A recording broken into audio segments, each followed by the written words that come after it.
Hello and welcome to the next lecture on pattern recognition. We've been discussing linear discrete functions last class. We have done with looking at base classifier, and we're looking at other ways of learning classifiers and regressors. So, we started with the linear discriminant functions. Basically, a classifier using linear discriminant functions has the following structure. The classifier will say 1 if sum of wi phi I x plus w naught is greater than 0 for some prefixed functions phi I, right. This is what we have seen last time, otherwise 0. As I said in the beginning of last lecture, for now we are only looking at 2 class. At the end of maybe next lecture or the lecture after that, we will consider how to generalize this to multi-class problems. So, this is the structure of the classifier that we are considered last class, and of course, we have taken phi I x to be xi for simplicity. So, this simply becomes w xi and d prime becomes t, which is the dimension of x. Okay. As we said, whether we use fixed functions phi I or whether we use w xi, the techniques involved in learning them are the same. So, all of them we will look at as linear classifiers. Now, the linear classifier algorithm that we considered last time in the last lecture is Perceptron, which is the earliest such classifiers. Essentially, as we have seen, by augmenting the feature vector, we can write any linear classifier as w transpose x. Now, both w and x will be d plus 1 dimensional vectors because of augmentation. So, this is nothing but you find a weighted sum. W transpose x is simply weighted sum of the feature values. You sum w I x I, and then the sign function simply threshold set. Okay. So, we have seen that is that kind of a structure where there are n input signals which are the features, each one has its associated weight. You find this unit finds the weighted sum and then thresholds, and that is the output. Okay. Such a device is called Perceptron. Perceptron learning algorithm, as we see in last class, is a very simple and iterative algorithm. It tries to learn the weights iteratively. At each iteration, we take one feature vector, try and ask whether the current weight vector correctly classifies it. If it does not, then we locally correct the errors, right. To recall, this was the algorithm. So, if I take delta w to be w k plus 1 minus w k, this is the correction that is to be made to w. It is 0 if the current weight vector w k correctly classifies the next training pattern, that is x k is the training pattern picked up at iteration k. So, if w to k transpose x k is greater than 0 and y k is 1, that is correct, or when y k is equal to 0, w transpose x k is less than 0, then I do no correction. In the other two cases of errors, I either add or subtract x k. As you see, this is a very nice method. Just to recall, it has a very simple geometric interpretation. So, here is a simple linearly separable class, that is that hyperplane could separate them. But let us suppose we started with some hyperplane which makes an error, one point is on the wrong side. This is the w vector. So, all the blues are the, so to say, positive class, and reds are negative class. In the sense, for all the blues w transpose x is positive, and for all the rest w transpose x is negative, because w transpose x is simply the dot product.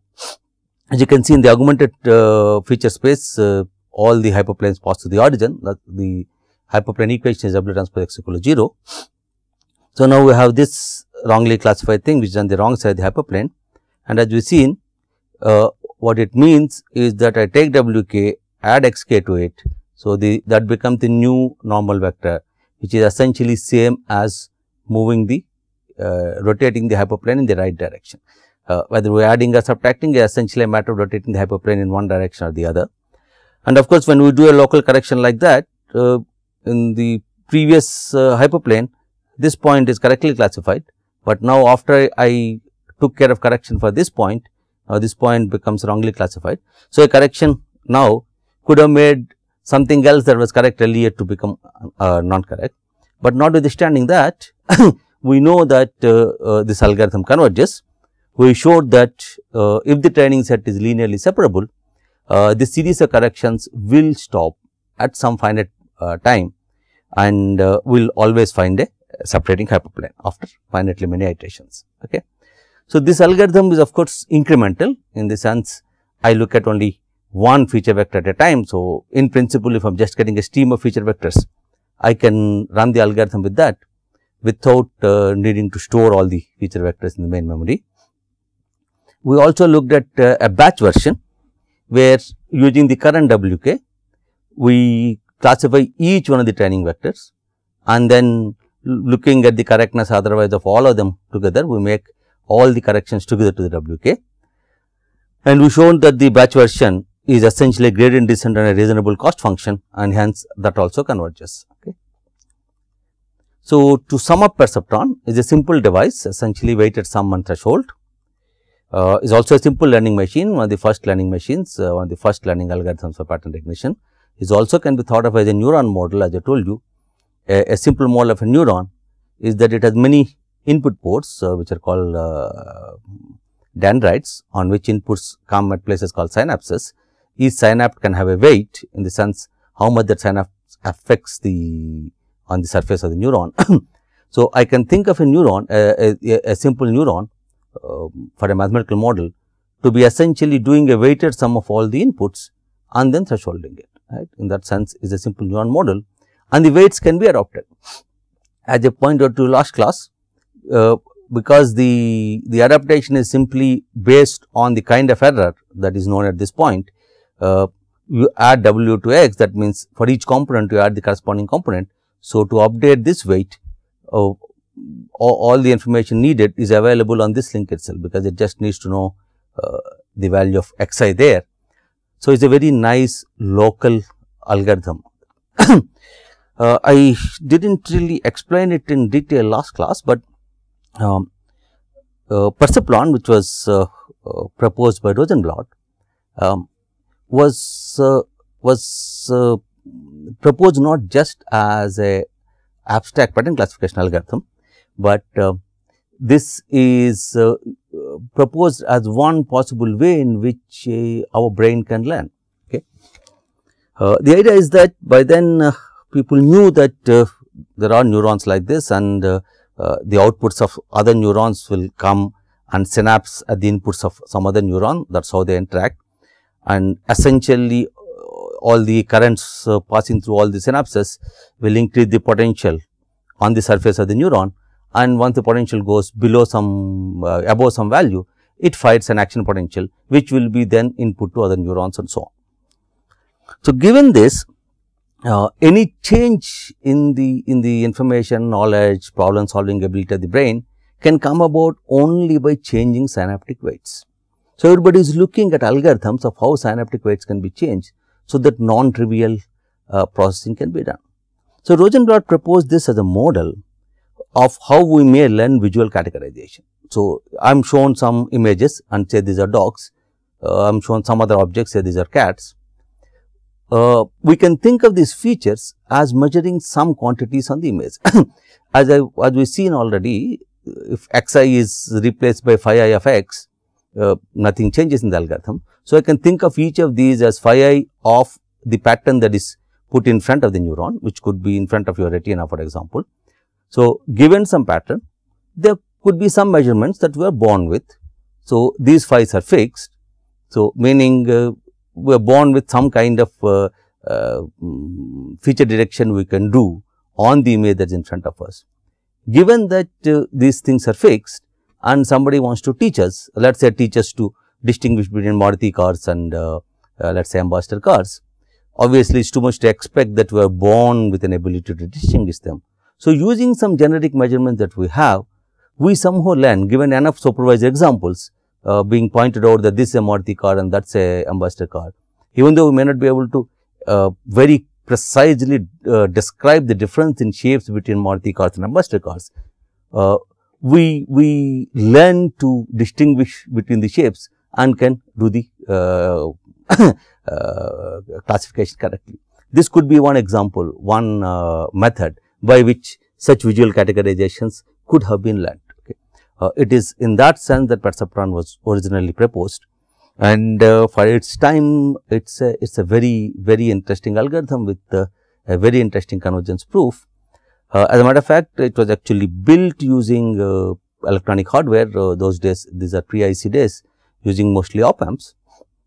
And as a matter of fact, a model of the Perceptron is even kept in the Smithsonian Museum. So, it was in the development of AI and pattern recognition, Perceptron is historically a very important step. Okay. Anyway, as we have seen, it is an interesting and simple learning machine. It can learn linear classifiers. Its main drawback is that it works only when the data is linearly separable. Now, for a particular given task, say Maruti cars versus Ambassador cars, and I do not even know what feature detectors I have, how can I at all say whether the data is linearly separable or not? In general, even if you are given some vectors in a d-dimensional space, it is not possible to easily deduce whether or not the data is linearly separable. That being, and as we have seen in last class, if the training data is not linearly separable, then the Perceptron algorithm can potentially go into an infinite loop. Even though we have a convergence proof for finite iterations, we do not know how many iterations it actually takes. We do not know whether we are going towards convergence or we are going to an infinite loop. So, that is one real problem with the Perceptron algorithm. Okay. So, we next look at other methods for learning linear classification, and when we are looking at this, we look at two-class classification along with the regression problem. If you remember, right in the beginning, we looked at both classification as well as function learning problems and said that both of them are quite similar. The function learning problem is what the regression problem is about. So, the next techniques we look at learning linear classifiers are also techniques for learning linear models for functions or linear regression models. So, we look at them together. Okay. So, to briefly recall, the regression or function learning problem is a closely related problem, a problem closely related to learning classifiers. Essentially, when I am learning a function, when I am asked to learn a function from examples, the training data is xi, yi again, I going to 1 to n, xi is still a d vector, but yi can now be any real number, right. So, the main difference between a classification and a function learning problem is that the targets we can call, or the outputs, namely yi, can be continuous valued in a function learning problem, whereas they take only finitely many values in a classification problem. In a two-class classification problem, they take only 2 values. In a multi-class classification problem, maybe they will take k distinguishable values. But in general, in a classification problem, because it's a categorization problem, the targets or the outputs, they take only finitely many values, whereas in a regression problem, the output is continuous. That is the only difference between learning a function versus learning a classifier. Otherwise, both of them are functions on or t. Only thing is, one could be a general real valued function, that is a where the other is a binary valued function, a function that takes only finitely many values. This being so, it is no surprise that similar technique should work for both. So, the next technique we are going to look at, we can learn either classifiers or functions with the same algorithm. Okay. In a regression problem, what is the goal? The goal is to learn a function from R d to R, because my target values are in R. So, the idea is that we are capturing the relationship between x and y using a function. So, we can write y hat as some function f of x, the function f is what you want to learn. So, given x I, y I, we abstract out the function relationship between x and y. So, that now you give me a new x, I can tell you what is the y, namely y hat is equal to f of x, and that is how I am going to make my prediction of the targets for any new x. Okay. In the classifier, this will be a binary function, but otherwise it can be a general a function that takes any arbitrary real value. Okay. So, any such function can also be viewed as a classifier. For example, I can take sin of f x as a classifier if I am in a two-class problem. So, learning a function R d to R can also be viewed as a classification problem, a two-class classification problem, simply by taking the classifier to be sin of f x. Okay. So, essentially the idea now is to learn this function f given the data. So, if you have to learn a function, what we do is we start with a family of parameterized functions and then find the best function among them, which boils down to once again learning the best set of parameters from a parameter space given a parameter class of functions and the training data using which we want to learn to get the best function. Okay. Now, in this class, in this lecture and the next few lectures, we will be mostly considering linear classifiers and linear regressors. Hence, we are looking at functions of the following general form. They are essentially called affine functions because of the constant. As you know, if there is a constant, the function is not linear, but we already seen it earlier in the Perceptron case that we can easily make it linear, that is W transpose x, by simply augmenting. Okay. So, linear and affine functions are same for us. So, looking at learning a general linear function of this form. F x is j is equal to 1 to d w x I plus w naught, where w 1 to w d we call that vector w is an odd d and w 0 is an odd. These are the parameters of the function. Okay. Thus, the linear model, that is, we are representing the function relationship between y and x through a linear model, namely w transpose x plus w naught. Just like in the classifier case, I can simply augment x with an extra feature which is always 1, extra component which is always 1, and assume that w 0 is subsumed into w. So, the w now becomes a d plus 1 dimensional vector, and then I can write that as f x equal to w transpose x. So, if you remember last time when we did this, for a while we used x tilde for the augmented x and w tilde for the augmented w, but now that we know this trick, we either write it as w transpose x plus w naught or w transpose x without changing the notation. Here also we use the same w. When I write like this, we mean x is d plus 1 dimensional, w is d plus 1 dimensional. When we write like this, x is d dimensional and w is d dimensional. Right. As long as the difference is clear from context, we can easily take this, and hence without changing our notation. When we want, we use augmented vector notation. When we want, we use the full expanded notation. Okay. So, now our task is to learn this w vector given all the training data. So, to learn the optimal w, we need a criterion function. What does a criterion function do? We want some function that assigns either a figure of merit or a cost to each w belonging to d plus 1, the d plus 1 dimensional space. So, essentially the function is telling how good w is, we want to maximize the function. If the function is telling me how bad w is, we want to minimize the function. In any case, it is called a criterion function, and we use the criterion function to define what is our optimal w. So, the optimal w would be that value of w which will optimize the criterion function. Okay. And a criterion function that is most often used is the so called sum of squares of errors. Okay. So, we will look at this criterion function next. So, basically before we write the criterion function, let us ask what is our objective. See, the criterion function should be such that our objective is well captured. We want to approximate the relationship between x and y through a function f. So, we are writing y hat of x is f of x is w transpose x. So, we want w transpose x to be a good guess at y corresponding to x, right. So, in particular, we want this to be a good fit for the training data. That is, if I put x to be any training data x I, w transpose x I should be close to the corresponding y which is y I, right. So, we can look at a criterion function like this.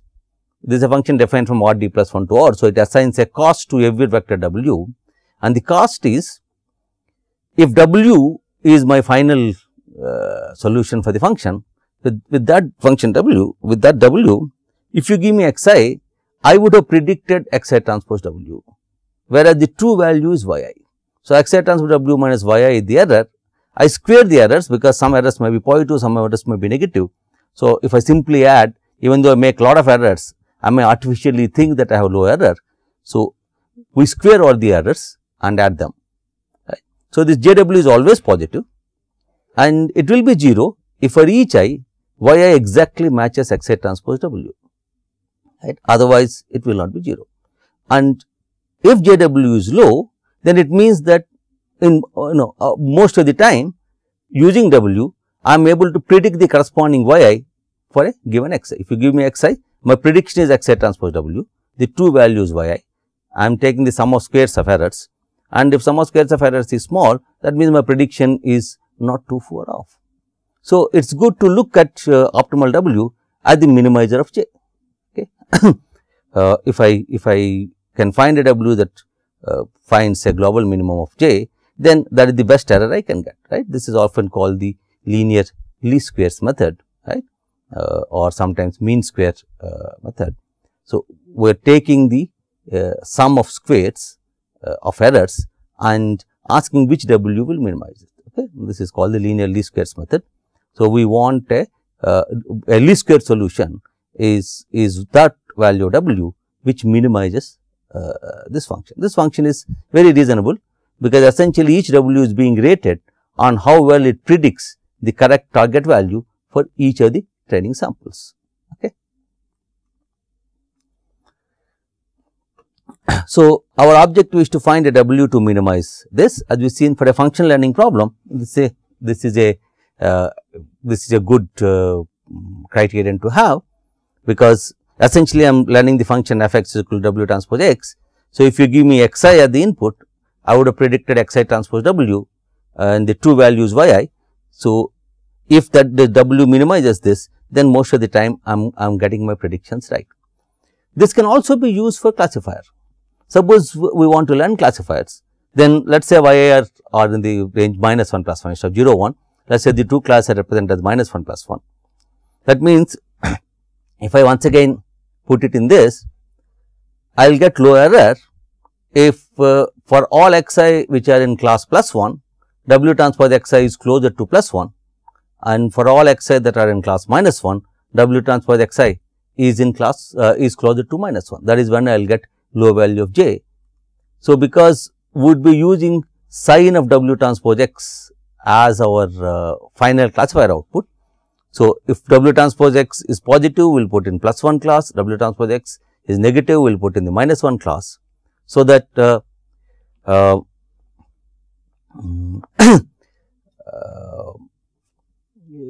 essentially if I am learning a W, so the W transpose xi is close to plus 1 whenever xi is in plus 1 class, and W transpose xi is close to minus 1 whenever xi is in minus 1 class, then such a W will do well as a classifier too. So, I can simply take yi to be plus 1 minus 1, find a W that minimizes this. With that W, I can implement a classifier which simply says if xi transpose W is positive, then I will put in plus 1 class, xi transpose W is negative, I put in minus 1 class. So, minimizing the same criterion function, I can either learn a linear regression function or a linear classifier. Okay. Thus, minimizing j is a good way to learn linear discriminant functions. Right. So, minimizing j is a good way to learn regression functions as well as a good way to learn linear discriminant functions. Okay.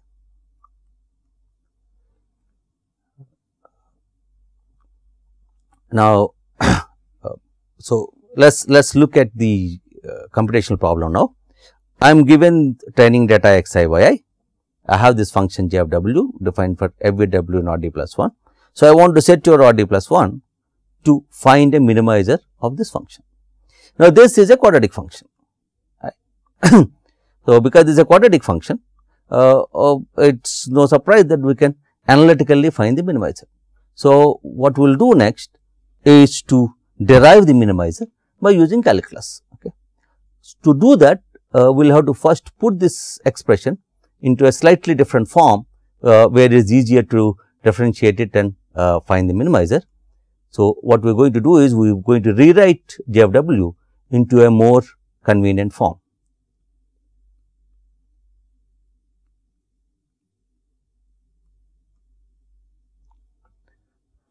Okay. Recall that we to put it in this form, we need to do some vector algebra. We are going to represent this expression in a vector matrix notation. So far, even though all our feature vectors are vectors, we never particularly bothered about the representation, but right in the beginning I told you that in this course all vectors are always taken to be column vectors. So it didn't affect us much whether column vectors or row vectors, but now that we need a specific representation, let us recall that all vectors are column vectors. What does that mean? Each training sample xi is a column vector. A column vector means it is a one column matrix. So, because xi has d plus 1 dimensions, each xi is essentially a d plus 1 by 1 matrix. Okay. Now, let A be a matrix given by, so you put each of the x1 to xn as columns of a matrix and take its transpose. That means, the first row of A will be x1 transpose, it has to be x1 transpose because x1 is a column vector. So, the first row of A will be the first training sample arranged as a row vector. Second row of A will be the second training data vector and so on. So, A, see each xi is d plus 1 dimensional. So, without the transpose, this will be d plus 1 by n matrix, and with the transpose it becomes n by d plus 1 matrix, and whose ith row is xi transpose. That write it as xi transpose because they have to make it a row vector, and by definition xi is a column vector. So, the ith row of the matrix is given by xi transpose.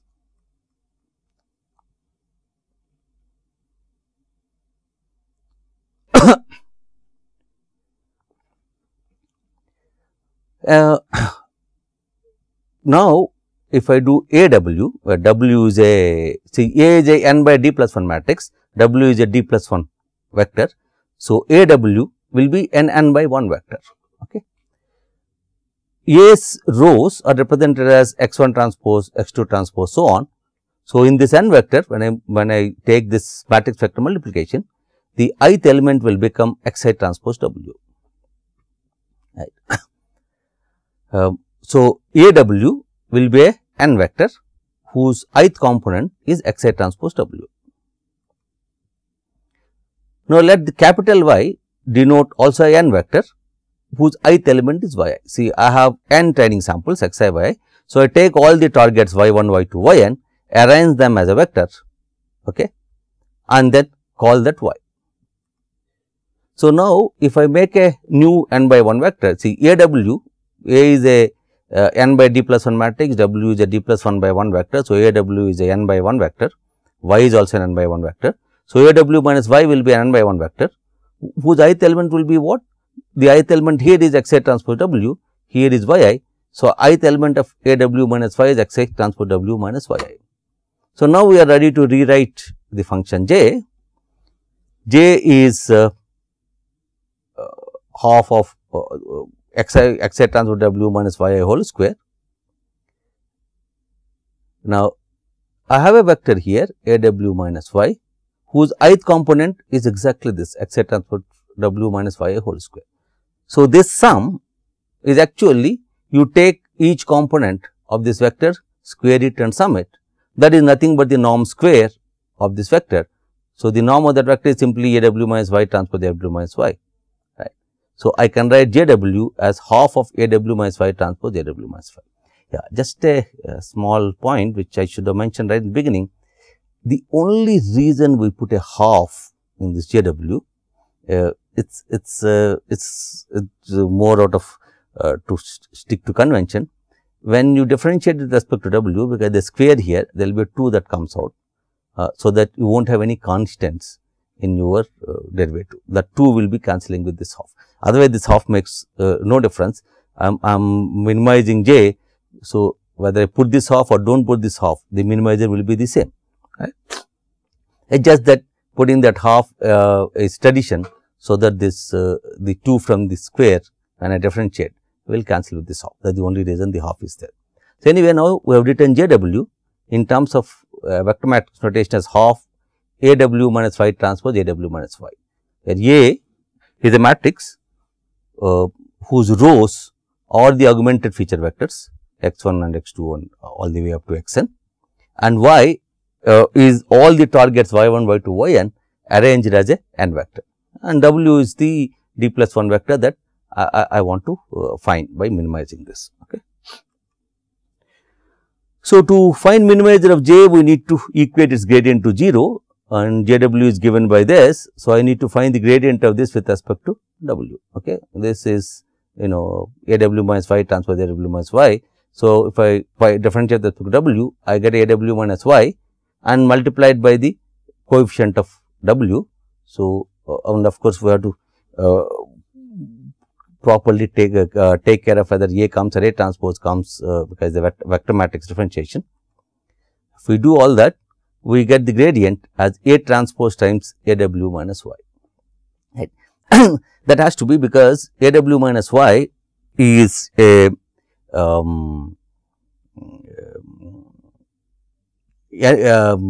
n by 1 vector. So,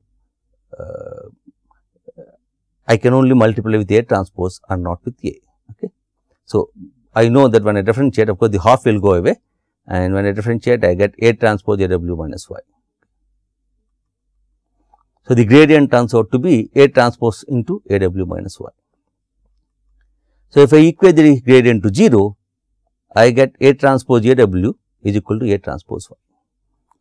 So, what we now know, because we want to minimize j to find the optimal w, and this is the gradient of j with respect to w, the minimizer of jw has to satisfy this equation.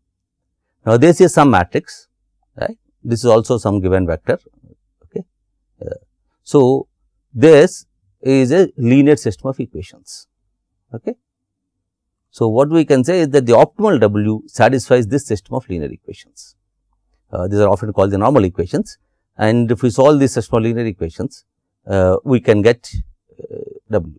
A matter of fact, if A transpose j is invertible, I can pre-multiply both sides with A transpose j, and I can write an expression for w. Now, what does A transpose j being invertible mean? A transpose j is a d plus 1 by d plus 1 matrix. Okay. Recall that A transpose is a d plus A is a n by d plus 1 matrix. So, A transpose is d plus 1 by n matrix. So, A transpose by A is a d plus 1 by d plus 1 matrix. A transpose J is invertible if A has linearly independent columns. If A has full column rank, then A transpose J would be invertible. This is easy to show essentially by showing that the null space of A would be same as the null space of A transpose J. Okay. Anyway, even if you do not understand null space, does not matter. A transpose J is invertible if and only if A has linearly independent column, that is A has full column rank. Now, let us ask, when will A have full column rank? Rows of A are the training samples xi. So, what will be the ith or jth column of A? So, in the first row, jth column would be the jth value in the first training sample. So, that is the value of the jth feature in the first training sample. In the second row jth column, we will have the value of the jth feature in the second training sample, and the jth column of A would give us values of the jth feature in all the examples. So, each column of the matrix A will give me the values of one particular feature across all examples. If I think of x as feature vectors, and there are d features or d plus 1 features in the augmented case. So, each column of A will essentially put together values of one particular feature in all the examples. What does columns of A being linearly independent means? No one column can be written as a linear combination of the other columns. Here columns give you feature values. So, the columns will be linearly independent if no feature can be obtained as a linear combination of other features. If one of the feature values can be predicted as a linear function of the other features, only then the columns of A will not be linearly independent. But that looks ridiculous, because when we are looking at a linear classifier, if any one feature is a linear function of the other features, that feature is useless, right. So, it is reasonable to assume that our features are linearly independent. If I assume that the features are linearly independent, then A would have linearly independent columns and hence A transpose A would be invertible. As I just now said, this is a reasonable assumption, that is assumption that A transpose A would be invertible, because that simply means that my features are linearly independent, and that is a very reasonable assumption in either pattern regression problem, because I am learning a linear model, and if one of the features is obtainable as a linear function of the other features, then I should not be putting that feature at all in my model. Now, as we see in the optimal W satisfies A transpose A into W is A transpose Y. So, if A transpose A is invertible, I can write my optimal W, which I will write as W star, as A transpose A whole inverse into A transpose Y. This A transpose A whole inverse into A transpose, that matrix is often called A dagger. Okay, this sign is called dagger, is called A dagger. So, I can write W star as A dagger Y. This A dagger is often called generalized inverse of A, because A is a rectangular matrix. So, it does not have an inverse, but this A dagger is called a generalized inverse of A. We will currently see why it is called the generalized inverse of A. But any case, starting from my normal equations, if A transpose A is invertible, I can write W star as A transpose A whole inverse A transpose into Y. Okay. This W star is the linear least square solution to a regression or classification problem. Essentially, if I am given my feature vectors, my example training patterns, that is I am given xi, yi, then I can form the matrix A, I can form the vector capital Y, and then I can calculate A transpose A whole inverse A transpose into Y, and that will give me W star.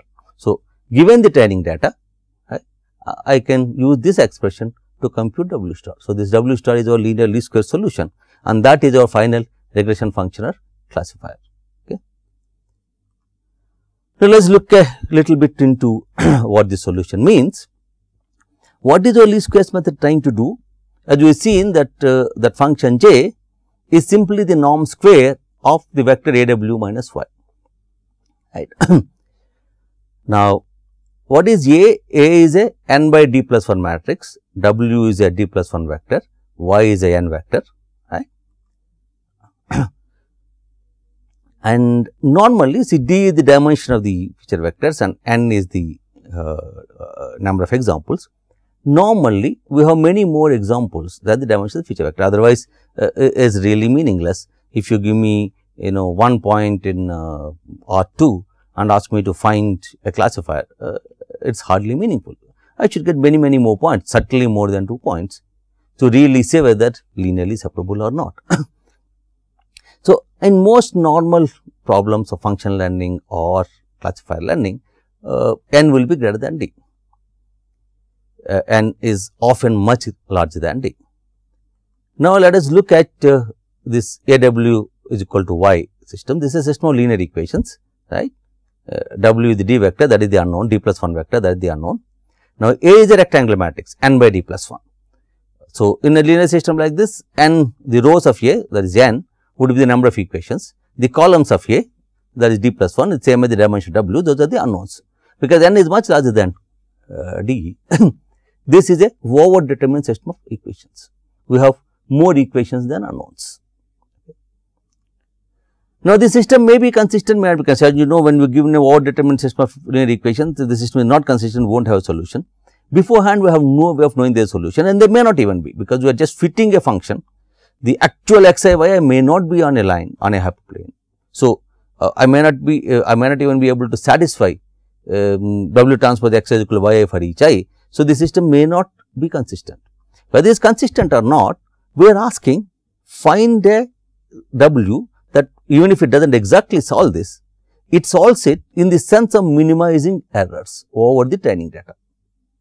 Okay. That is what find a least square solution is. So, if I cannot exactly satisfy AW minus y equal to y, what I am saying is at least find me some W so that the norm AW minus y whole square is small, right. That is the mean square error solution for this over determined system of equations. Okay. As we saw, that solution is, one can write it as W star is equal to A dagger y, right. So, essentially I am solving this linear system with A as a rectangular matrix. So, really A does not have an inverse, but if A had an inverse, I would have written W is equal to A inverse Y. Ultimately, when I did the least squared solution of finding a W such that AW minus Y norm square is minimum, my solution is given by W star is some matrix times A, and that matrix is given the symbol A dagger, and that is the reason why A dagger is called the generalized inverse. It is like an inverse for a solving a linear system equations using the inverse of the coefficient matrix. We are essentially doing the same thing except in a mean squared sense, and the solution once again is W star is some matrix into the right hand side. So, that matrix is A dagger. So, A dagger is called the generalized inverse of A. Let us look a little more into this solution. So, the least squares method is trying to find the best fit W for the system of linear equations A W is equal to Y. What does the best fit solution mean? Suppose columns of A are C0, C1, CD. They are D plus 1 columns of A. Let us call them C0, C1, CD. Now, when I multiply any matrix on the right with a vector, essentially what I get is another vector which is a linear combination of the columns of the matrix whose linear combination coefficients are the coefficients of the vector. So, any AW is simply if W has components W0, W1, WD, then AW will be written as W0 C0 plus W1 C1 plus WD CD. So, the AW vector is simply W0 C0 plus W1 C1 plus WD CD vector. So, every AW is essentially a linear combination of the column vectors of A. So, when I set to all possible W, all I can get out of AW are linear combinations of columns of A. So, for any W, AW will be a linear combination of columns of A. So, when can I solve this system exactly? If Y is in the space spanned by the columns of A, space spanned by the columns of A is called the column space. What do you mean by space spanned by the columns of A? If you consider this the vector space obtained as all possible linear combinations of columns of A, all vectors that can be obtained as linear combinations of columns of A, that is called the column space of A. So, if the vector Y happens to be in the column space of A, then we have an exact solution. There will be some linear combination of columns of A that will give me the Y, and that linear combination is the W vector. But suppose we do not, Y is not in the column space of A, then what is the best we can do? Then we are asking project Y onto the column space of A. What do you mean by project Y onto the column space of A? That is, we want to find a vector Z which is in the column space of A, and that is closest to Y, because AW can only give me vectors in the column space of A. I cannot now satisfy AW is equal to Y anyway. So, the best I can do is to find a vector in the column space of A that has least distance to Y, right. That is the difference between that vector and Y is the smallest. So, that is what is meant by project Y onto the column space of A. How do I find such a Z? To find such a Z, now any vector in the column space of A can be written as AW for some W. That is what is definition of column space of A. So, finding a vector Z in the column space of A that is closest to Y is same as we want to find Z to minimize Z minus Y norm square. Want to find Z to minimize Z minus Y norm square, right? That is the distance between Z and Y, under the constraint that Z has to be AW for some W, because Z has to be in the column space, right. So, essentially projecting Y onto the column space of A is same as minimizing, now because Z has to be AW, I can put this as AW. So, minimize AW minus Y norm square. So, minimizing AW minus Y norm square is same as projecting Y onto column space of A, right. And that is the least square solution. As a matter of fact, what it means is, if I have a vector subspace defined through some vectors x1, x2, xn. So, if there is a vector Y and I want to project it onto the space spanned by x1, x2, xn, right, then I can organize those x's as rows of a matrix A and take A transpose A whole inverse A transpose and multiply post multiply y with this, then that will be the projection. So, as a matter of fact, this A transpose A whole inverse A transpose is also called a projection matrix. It projects y onto the column space of A. Okay. So, least square solution can be looked at as obtaining an approximate solution to an overdetermined system of equations which may not be consistent, and hence essentially projecting this vector y onto the column space of A, and the projection matrix is given by A transpose A whole inverse A transpose. Okay. Now, let us look at a few more things. We have been saying that we can either use augmented representation or representation of the linear function as W transpose X, right. So, let us ask what is the extra constant does. See, essentially if this fx defined as W transpose X plus W naught is not a linear function, in the sense f of x1 plus x2 is not equal to f of x1 plus f of x2 because of this W0, right. Of course, it is called an affine function, it is just a constant plus a linear function. We artificially made it a linear function, not artificially, we made it a linear function by simply working in the augmented space. But suppose you want to work in the original space and ask what is this extra constant doing, why did I need this constant, why couldn't I have simply done W transpose X, right. To see that, let us go back to the what we minimize, but this time let us not work in the augmented space, but work in the original space. So, I will write JW as half I is equal to 1 to n W transpose Xi plus W naught minus Yi whole square. So, I am minimizing this now with respect to both W and W naught. I should have put W naught also here, but anyway that does not matter. So, let us ask, if I fix a W vector, what is the best W naught I can get, right.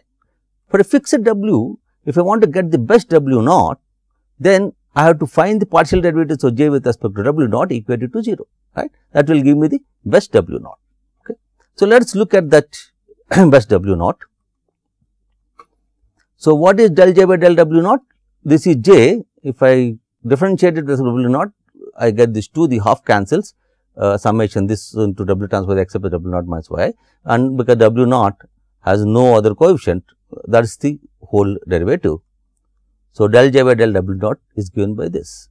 So, if I equate this to 0, what do we get? This is equal to 0, I is equal to 1 to n W transpose X plus W naught by equal to 0. Now, you take the summation inside, I get n times W naught plus W transpose times summation Xi, it take Yi on this side is summation Yi. So, I can solve this to get W naught, that gives me W naught is 1 by n, see this n will come this side, if I divide this by n, it get 1 by n summation Yi minus 1 by n W transpose summation Xi, which I can write as 1 by n summation Yi minus W transpose 1 by n summation Xi. What is this 1 by n summation Xi? This is the average of Xi. This is the average of Yi, right. So, essentially W naught accounts for the difference in the average of W transpose X and average of Y. If I ultimately want to represent Y as W transpose X, assuming essentially think of Y and X as random, what it should mean is the expected value of Y should be equal to W transpose expected value of X.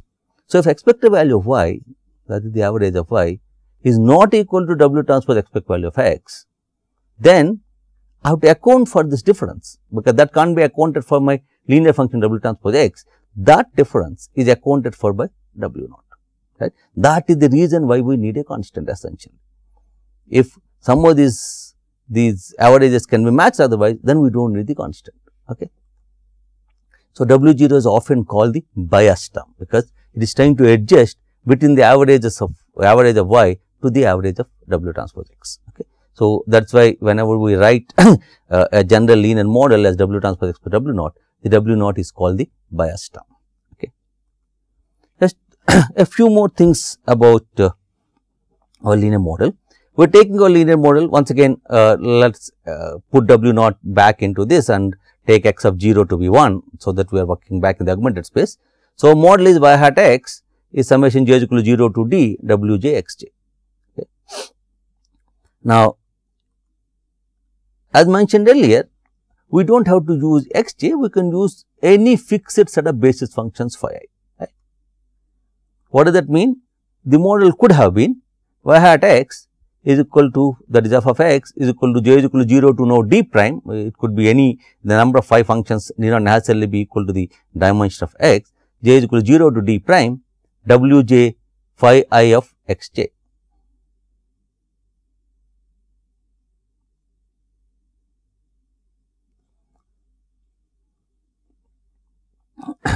Y hat can be written as j is equal to 0 to d prime w j phi j of x. J is equal to 0 to d prime, the d becomes d prime. So, this as we see is also a linear model. As a matter of fact, if I have chosen this as the model using any functions phi, exactly the same method that we have seen so far will work, right. Why? I can now take the same criterion, minimizing sum of squares of zeros, right. That is half w transpose. So, now I call it phi x. See, the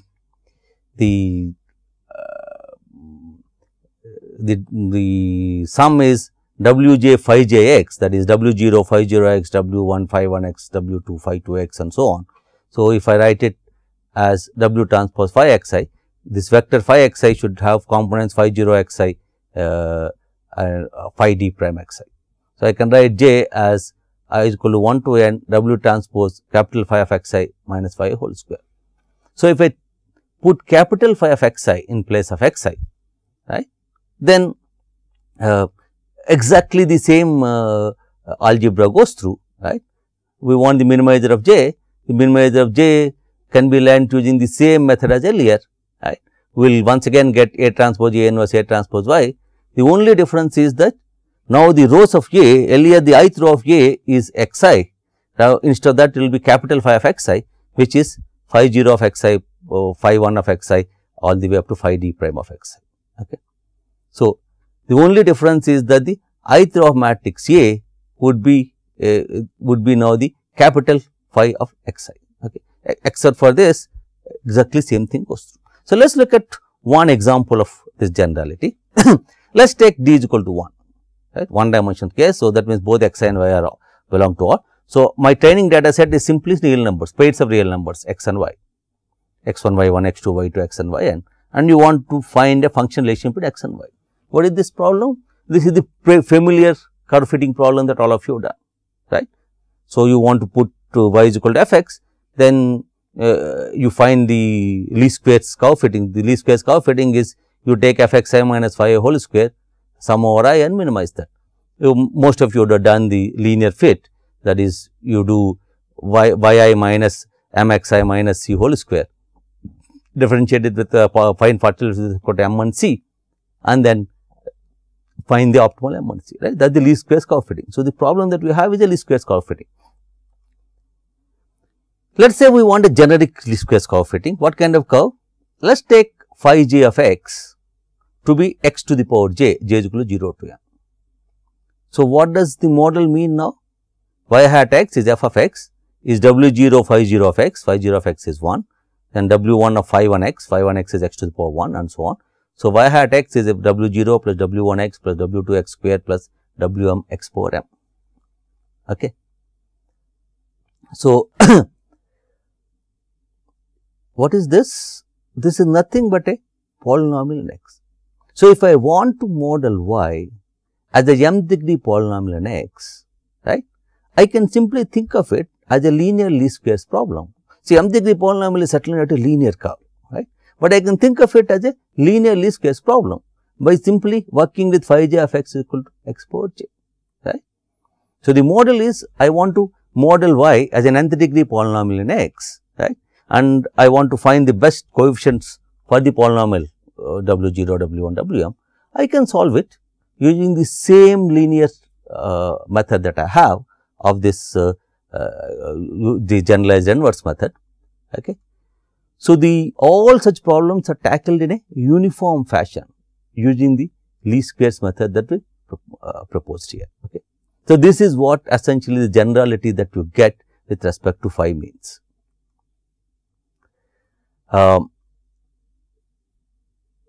We are finding, okay, let us just look at a little more structure in this, and we introduce one more algorithm, what is called the LMS algorithm.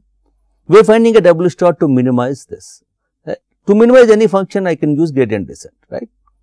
If I want to minimize the function f of x, where x is a vector, then I can do an iterative algorithm. X of k plus 1 is x of k minus eta times gradient of f at x k, and that algorithm converges to the local minimum. So, I can find minimizer using gradient descent. So, we could have found the minimum through an iterative scheme using gradient descent. What is the gradient of j? Gradient of j is once again the 2 cancels with half. So, I get xi into xi transpose w minus yi. Okay. So, what will be an iterative gradient descent scheme for this? So, wk plus 1 is equal to wk minus some step size eta into my gradient is this I is equal to 1 to n xi into xi transpose w minus yi. Okay.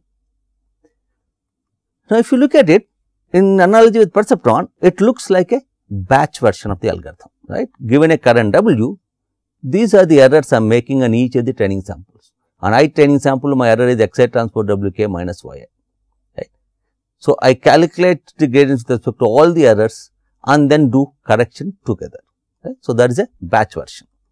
I could as well have done it incrementally, right.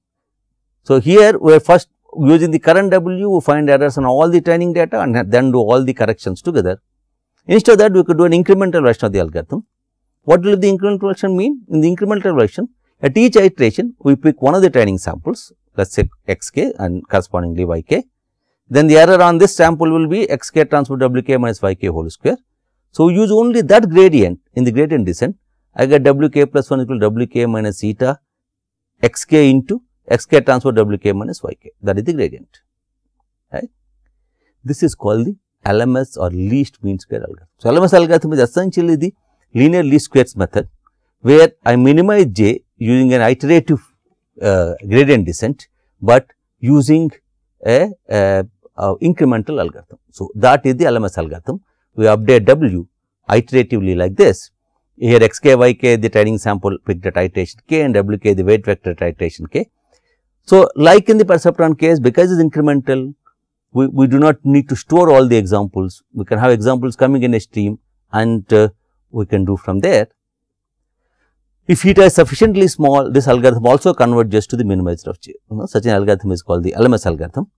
So, next class we will start with the LMS algorithm and see LMS algorithm was also as old as perceptron. It also come from a simple model called Adeline.